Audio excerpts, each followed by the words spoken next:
Today we're here with KZUU interviewing Madeline Hawthorne in Boise, Idaho for Treefort Music Fest 2024. So Madeline, tell us a little bit about yourself. Sure. Yeah, Madeline Hawthorne. I'm from Bozeman, Montana. Playing here at Treefort Fest with my band, group of guys out of Denver, Colorado. And we're promoting my new record that's going to be coming out in June, called Tales from Late Nights and Long Drives. And yeah, just stoked to be here. Is this your first time playing in Boise or playing for Treefort? It is not. So 2 years ago, I want to say, I came and I was just getting my start with my band. And this time around, I have more experience and I have some folks helping me out and giving me interviews. And yeah, it's great to be back and do it again and having more experience this time around. And was last night your first show for this year's Treefort? It was. We had one unofficial set at Barbarian Brewing in the afternoon yesterday, which was really fun. And then last night at Penn Gillies was that was a blast. You said you were there. Yeah, how was that? Like the energy of that crowd? The energy of Penn Gillies was awesome. Yeah, I think that bar just has some. It had something special about it, and I love the vibe. I love the stage set up in the corner and the sconcing. I don't know, it's a unique place, I think, and we had a lot of fun with the crowd that was there last night. Yeah, it was an awesome crowd. Yeah, I thought so too. So I loved your songwriting. It was absolutely amazing. Can you tell me how you started writing, what kind of inspires you to write? Sure. Yeah, it's like a multifaceted, multi-dimensional answer to the question. But yeah, I mean, I started writing songs when I was 16. I was listening to a lot of folk music at the time. That's when I discovered Joni Mitchell and Crosby, Stills, Nash and Young. I grew up listening to James Taylor, so I'm sure all of those songwriters have influenced me from the start. And then I just have picked up, I don't know, I just take a lot of inspiration from the songs that I listen to and the artists that I listen to.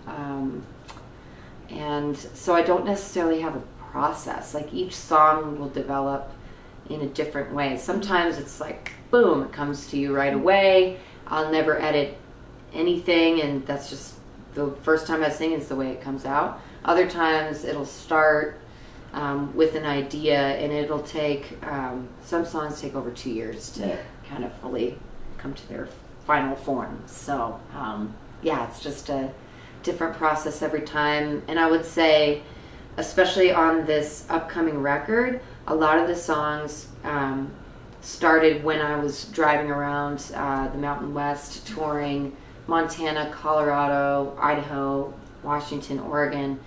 So the songs are inspired by experiences that I had or experiences that people around me had. And yeah, so hopefully people dig that. Yeah. Do you remember the first song you ever wrote? Oh, wow. I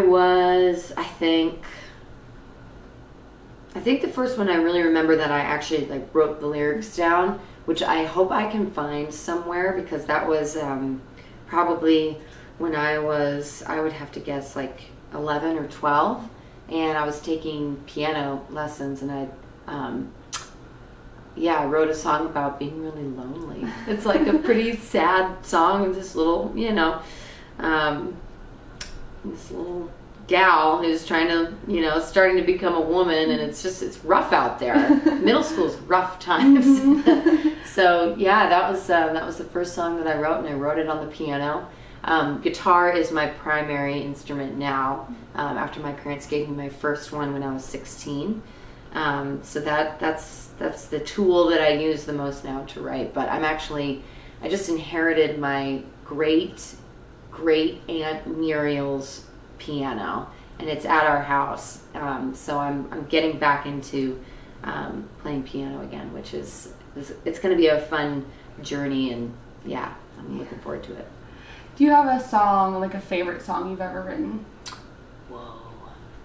So songs are kind of like children. So you can't really have a favorite.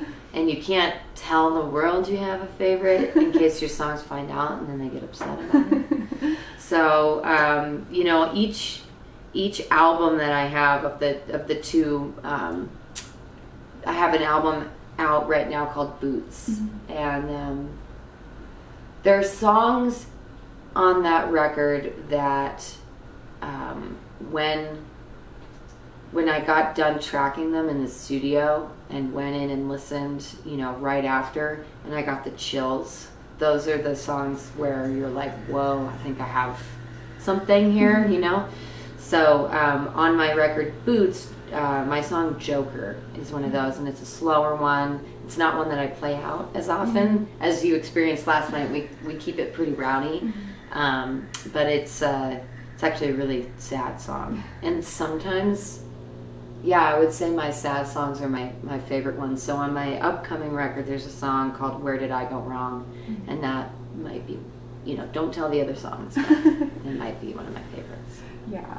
So yeah, can you tell us anything about like your journey from recording Boots to now recording this new upcoming record and what that's like? Yeah, so when I recorded Boots, that was when I was first getting my start as a solo artist, and before that I'd had a band actually with my sister, and leaving that band was really, really hard for me, but I knew that I needed to do that in order to take the next steps to become the songwriter and performer that I knew I needed to be. And so from making Boots to making this new album, Tales from Late Nights and Long Drives, it's definitely a sequel to that first record, Boots, and it's basically where I'm at in my career now, and the last 2 years of becoming this solo artist, finding my new bandmates in Colorado, and just kind of coming into my own as a woman and a songwriter and an artist. So it has definitely been a journey with a lot. There's a lot ups and downs, and I think you can hear all of that in the record. Yeah. Do you have, like, looking forward, any like goals or dreams or like artists you would want to work with in the future? Yeah, I think goals overall, I just want to keep making records, and I want to keep playing shows. Those are those are the two things I want the most out of this career, and to provide for my family, and then additionally collaborate with other artists and just make more art.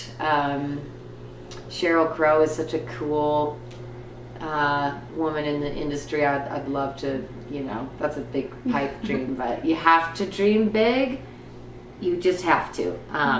You have to have lofty goals, I think, in this industry. So, I would love to just be able to have conversations with other women, other artists in this world that I look up to. So Brandi Carlile would be another one. And my record, the new one, I recorded it at Bear Creek Studios in Washington, and that is where Brandi Carlile recorded both her album Fire Watcher's Daughter and her album called Bear Creek. So maybe that one is attainable to get to at least have a conversation with her. Yeah. And who's been some of the big collaborators, or your favorite collaborators to work with so far? Wow, that's a great question too. Well, I really love the album that I made most recently. I got to collaborate with some artists from the Pacific Northwest. The musicians that I hired to play on that record,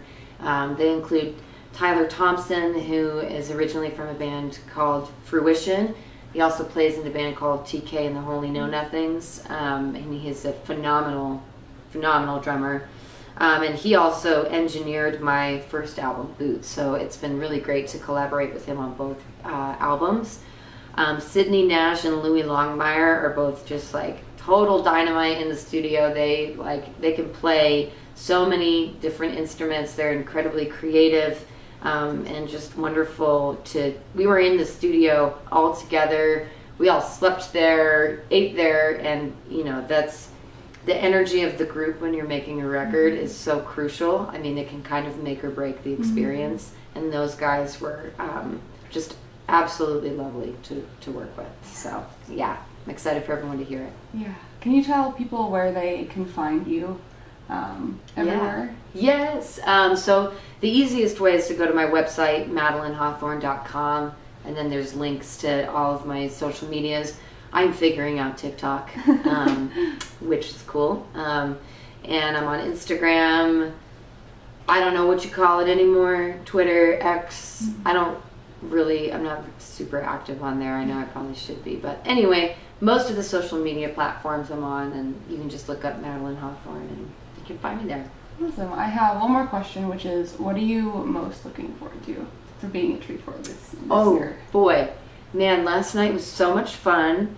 I have tonight off, and the last time I was here, I never had a day off. I played on the city bus, which I don't know if listeners know that, but they set up artists with the city bus will pick you up, and it goes through all the stops, and you play acoustic on the bus. So anyway, that was crazy last year. So I am looking forward to wandering around this afternoon and just seeing where the wind takes me, and hopefully discovering a new artist, and maybe listening into some of the talks that they have available for musicians, and perhaps I can learn something that'll be helpful.